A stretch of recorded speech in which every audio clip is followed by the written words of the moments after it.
शांति। आज की तारीख है 25/5/15 और आज की ज्ञान मुरली का शीर्षक है मीठे मीठे श्री श्री शिव बाबा। हम बच्चों को आकर के श्री बनाते हैं, अर्थात श्रेष्ठ बनाते हैं। श्रेष्ठ है श्री लक्ष्मी और श्री नारायण। तो मीठे मीठे शिव बाबा श्रेष्ठ लक्ष्मी नारायण जैसा बनाने के लिए हम बच्चों को आकर के पढ़ाने के लिए ब्रह्मा तन का आधार लेते हैं और ब्रह्मा तन से हम बच्चों को पढ़ाकर ईश्वरीय ज्ञान और राजयोग सिखलाकर हमें श्री लक्ष्मी नारायण जैसा पतित से पावन देवता बनाते हैं। तो इसीलिए बाबा कहते हैं कि श्री मत पर चलें और श्री मत पर चलकर हम श्रेष्ठ बने। तो आइए मीठे मीठे बाप दादा श्री मत के लिए हम बच्चों को क्या क्या और कहते हैं। तो मीठे मीठे बाप दादा कहते हैं, मीठे बच्चे श्री मत ही तुमको श्रेष्ठ बनाने वाली है, इसलिए श्री मत को भूलो मत। अपनी मत को छोड़ एक बाप की मत पर चलो। तो आज का प्रश्न है, पुण्य आत्मा बनने की युक्ति क्या है? उत्तर है, पुण्य आत्मा बनना है तो नंबर 1, सच्ची दिल से प्यार से एक बाप को याद करो। नंबर 2 है, कर्मेंद्रियों से कोई भी विकर्म न करो। नंबर 3 है, सबको रास्ता बताओ। नंबर 4 है, अपनी दिल से पूछो कि पुण्य हम कितना करते हैं। सबको रास्ता बताना, ये पुण्य हम कितना करते हैं, तो अपनी चेकिंग करो। ऐसा कोई कर्म न हो जिसकी 100 गुना सजा हमको खानी पड़े। तो चेकिंग करने से पुण्य आत्मा बन जाएंगे। मुरली की शुरुआत कि रूहानी बाप बैठ बच्चों को समझाते हैं। ये तो बच्चों को मालूम है कि अभी हम शिव बाबा की मत पर चल रहे हैं। उनकी है ऊंचे ते ऊंची मत। दुनिया ये नहीं जानती कि ऊंच ते ऊंच शिव बाबा कैसे बच्चों को श्रेष्ठ बनाने के लिए श्रेष्ठ मत देते हैं। इस रावण राज्य में कोई भी मनुष्य मात्र मनुष्य को श्रेष्ठ मत दे नहीं सकते। तुम अभी ईश्वरीय मत वाले बने हो। इस समय तुम बच्चों को पतित से पावन बनने के लिए ईश्वरीय मत मिल रही है। अभी तुमको पता पड़ा है कि हम तो विश्व के मालिक थे। ये ब्रह्मा जो मालिक था, उनको भी ये पता नहीं था कि हम विश्व का मालिक बनूंगा। तो विश्व के मालिक फिर एकदम जब पतित बन जाते हैं, तब बाप आकर के ऊंचते ऊंच विश्व का मालिक बनाते हैं। तो ये खेल बहुत अच्छी रीति बुद्धि से समझने का है। राइट रॉन्ग क्या है, इसमें बुद्धि की है लड़ाई। सारी दुनिया है रॉन्ग, एक बाप ही है राइट, सच बोलने वाला। वो तुमको सचखंड का मालिक बनाते हैं, तो उनकी मत लेनी चाहिए। तो बाबा कहते हैं, अपनी मत पर चलने से धोखा खाएंगे। और उनकी मत है, वो है गुप्त, है भी निराकार।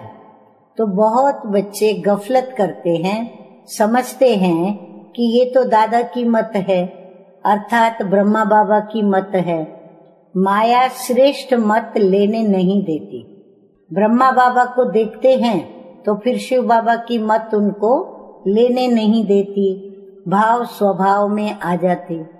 तो श्रीमत पर चलना चाहिए ना कि बाबा आप जो कहेंगे हम मानेंगे जरूर, परंतु कई मानते ही नहीं हैं। हाँ, भगवान को भी बच्चों के प्रति उल्हना है। नंबरवार पुरुषार्थ अनुसार मत पर चलते हैं, बाकी तो अपनी मत ही चलाते रहते हैं।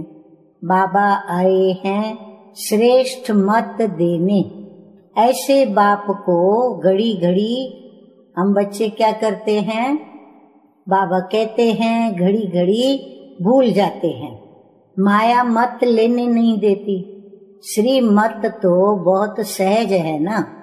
दुनिया में कोई को भी ये समझ नहीं है कि हम तमो प्रधान हैं। मेरी मत तो मशहूर है, और मेरी बाबा की श्रीमत का गायन कैसे है, तो श्रीमत भगवत गीता। भगवान अभी कहते हैं कि मैं 5000 वर्ष के बाद आता हूँ, आकर भारत को श्रीमत देकर श्रेष्ठते श्रेष्ठ बनाता हूँ। बाप तो सावधान करते हैं, परंतु बच्चे श्रीमत पर नहीं चलते। बाप रोज रोज समझाते रहते हैं, बच्चों श्रीमत पर चलना भूलो मत। इनकी तो बात ही नहीं।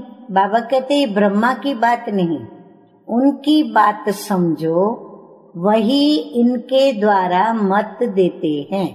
बाबा कहते हैं उनकी बात समझो, माना शिव बाबा की बात समझो, वही ब्रह्मा बाबा के द्वारा मत देते हैं और वही समझाते हैं। खान पान खाते नहीं।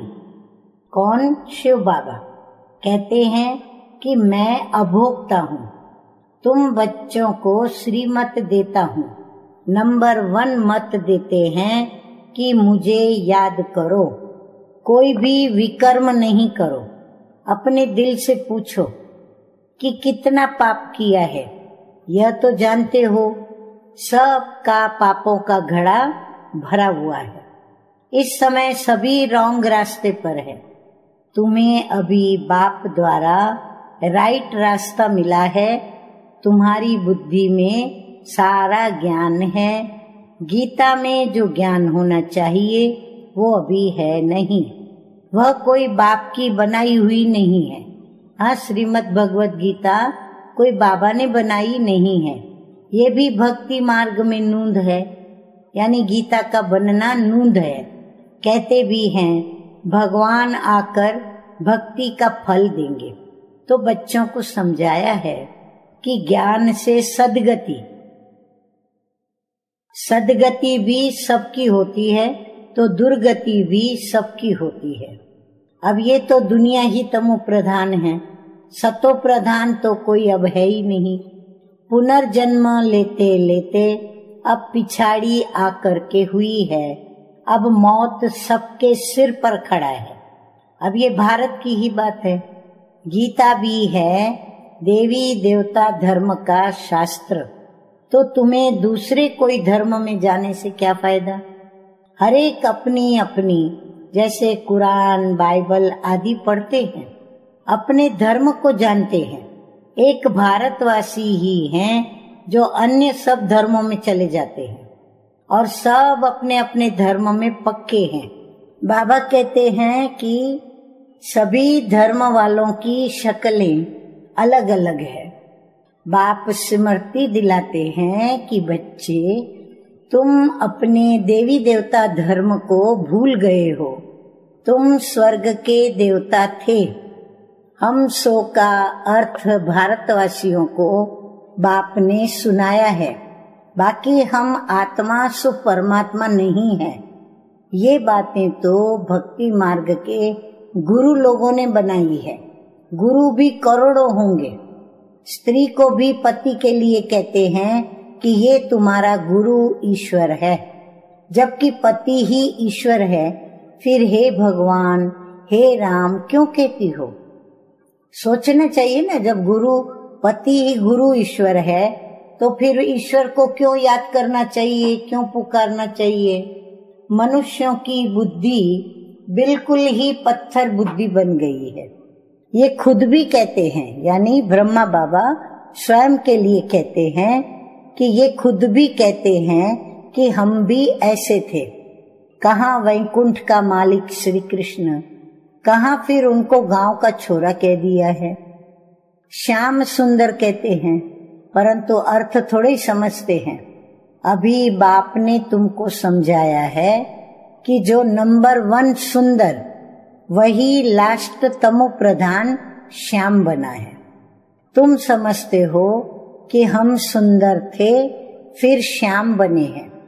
84 का चक्र लगाए, अभी श्याम से सुंदर बनने के लिए बाप एक ही दवाई देते हैं कि मुझे याद करो तो तुम्हारी आत्मा पतित से पावन बन जाएगी। तुम्हारे जन्म जन्मांतर के पाप नाश हो जाएंगे। आगे मीठे मीठे बाप दादा कहते हैं कि तुम जानते हो। क्या जानते हैं हम बच्चे? बाबा कहते जानते हो, जब से रावण आया है तुम गिरते गिरते पापात्मा बने हो। ये है ही पापात्माओं की दुनिया। एक भी यहाँ सुंदर नहीं।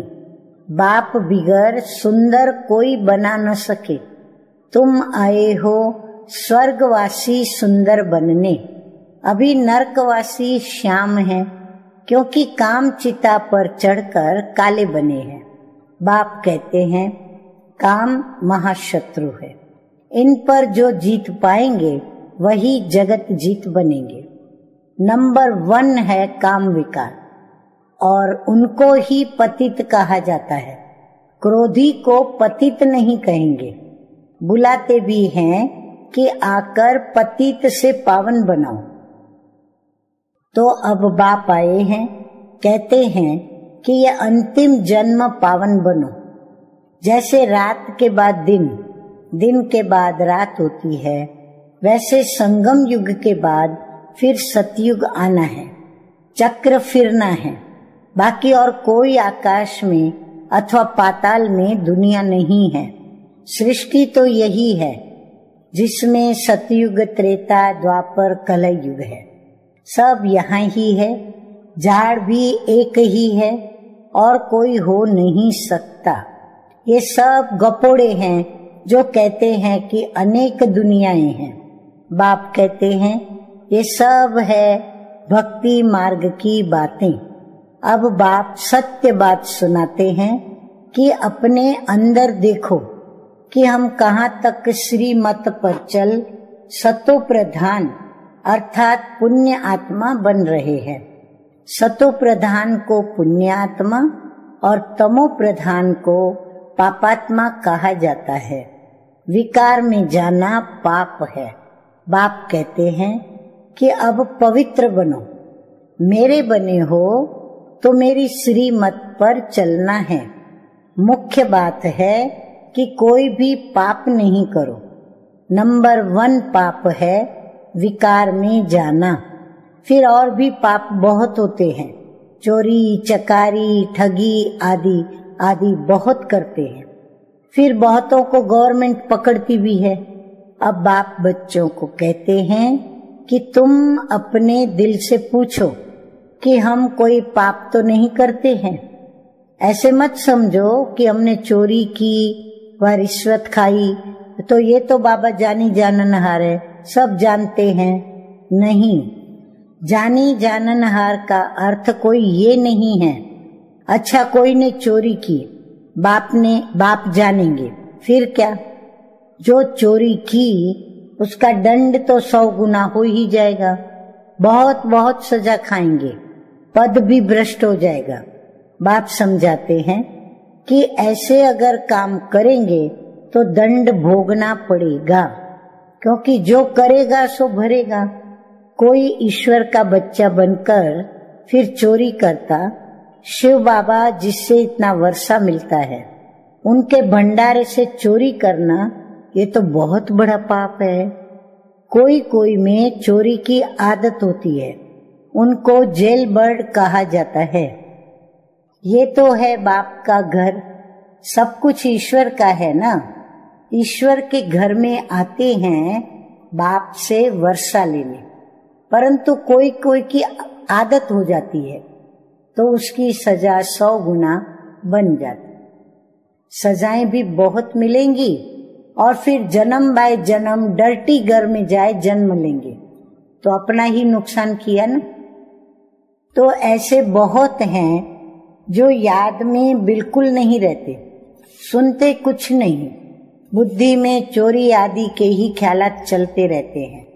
ऐसे ऐसे बहुत सत्संग में जाते हैं, चप्पल चोरी कर लेते, उनका धंधा ही ये रहता है। जहाँ सत्संग होता वहां जाकर चप्पल चोरी करके आएंगे। दुनिया बिल्कुल ही डरती है। ये है ईश्वर का घर। चोरी की आदत तो बहुत खराब है। कहा जाता है कख का चोर सो लख का चोर।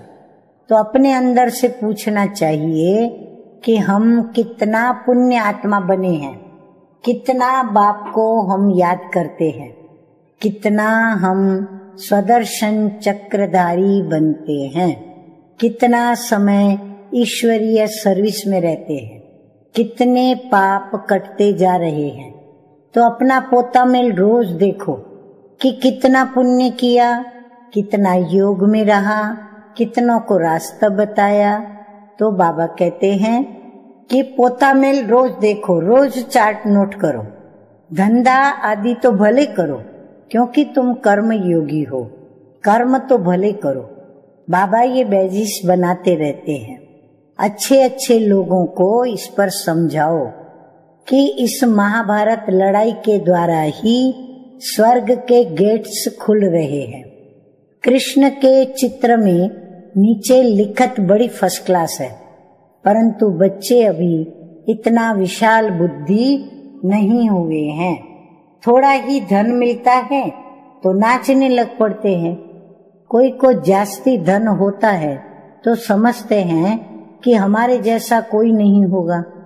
जिन बच्चों को बाप की परवाह नहीं, उन्हें बाप जो इतना अविनाशी ज्ञान रत्नों का खजाना देते हैं उसकी भी कदर नहीं रहती है।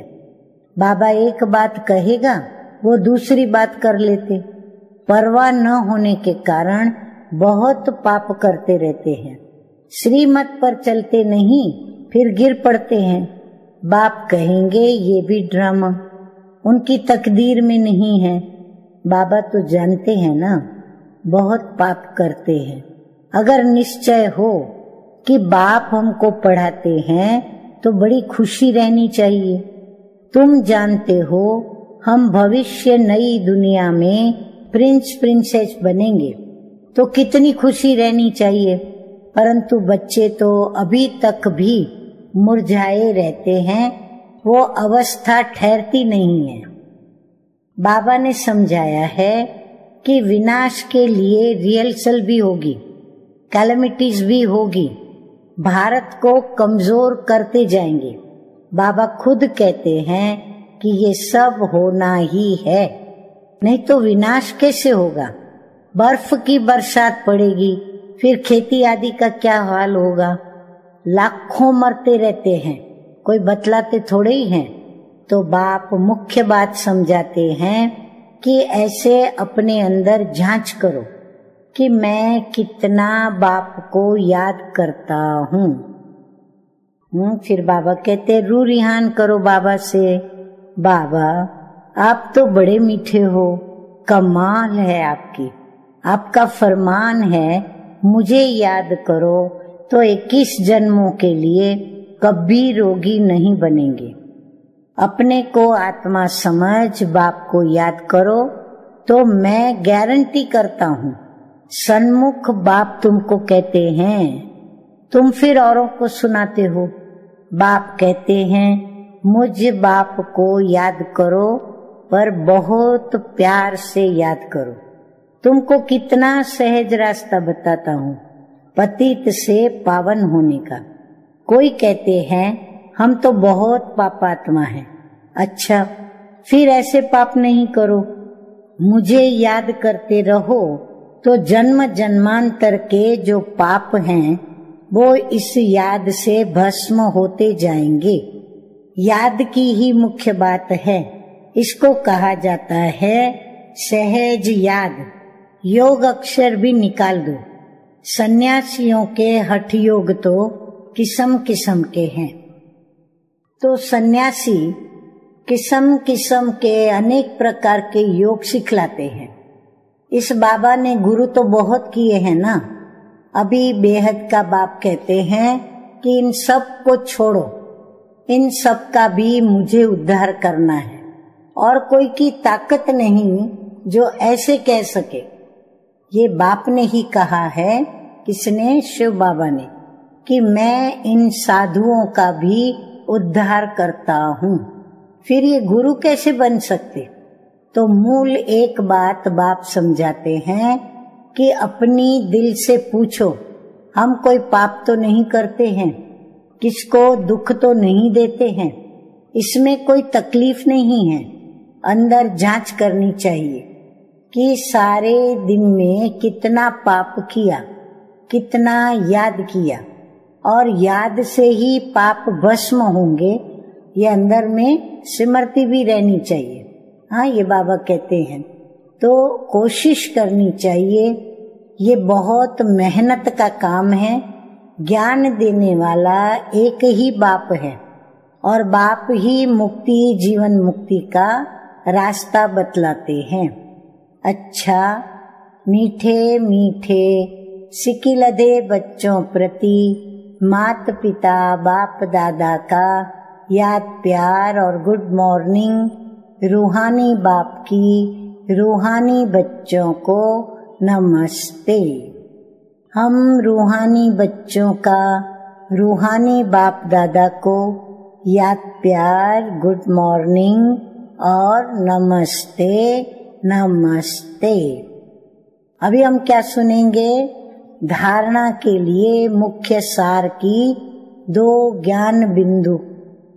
नंबर 1 ज्ञान बिंदु है, बाप जो अविनाशी ज्ञान रत्नों का खजाना देते हैं उसका कदर करना है। बेपरवाह बन पाप कर्म नहीं करने हैं। अगर निश्चय है कि भगवान हमको पढ़ाते हैं तो अपार खुशी में रहना है। नंबर 2 है, ईश्वर के घर में कभी भी चोरी करने का ख्याल न आए। ये आदत बहुत गंदी है। कहा जाता कख का चोर सो लख का चोर। तो अपने अंदर पूछना है कि हम कितना पुण्य आत्मा बने हैं। वरदान सुनेंगे सतगुरु बाप का। तो वरदान है, जहान के नूर बन, भक्तों को नजर से निहाल करने वाले दर्शनीय मूर्त भव। जहान के नूर बन, भक्तों को नजर से निहाल करने वाले दर्शनीय मूर्त भव। बाप कहते हैं, सारा विश्व आप जहान के आंखों की दृष्टि लेने के लिए इंतजार में है। जब आप जहान के नूर अपनी संपूर्ण स्टेज तक पहुंचेंगे, अर्थात संपूर्णता की आंख खोलेंगे, तब सेकंड में विश्व परिवर्तन होगा। फिर आप दर्शनीय मूर्त आत्माएं अपनी नजर से भक्त आत्माओं को निहाल कर सकेंगी। नजर से निहाल होने वालों की लंबी क्यू है, इसलिए संपूर्णता की आंख खुली रहे। आंखों का मलना और संकल्पों का गुटका व झुटका खाना बंद करो। हाँ? तब दर्शनीय मूर्त बन सकेंगे। स्लोगन है, निर्मल स्वभाव निर्माणता की निशानी है। निर्मल बनो तो सफलता मिलेगी। अच्छा, ओम शांति।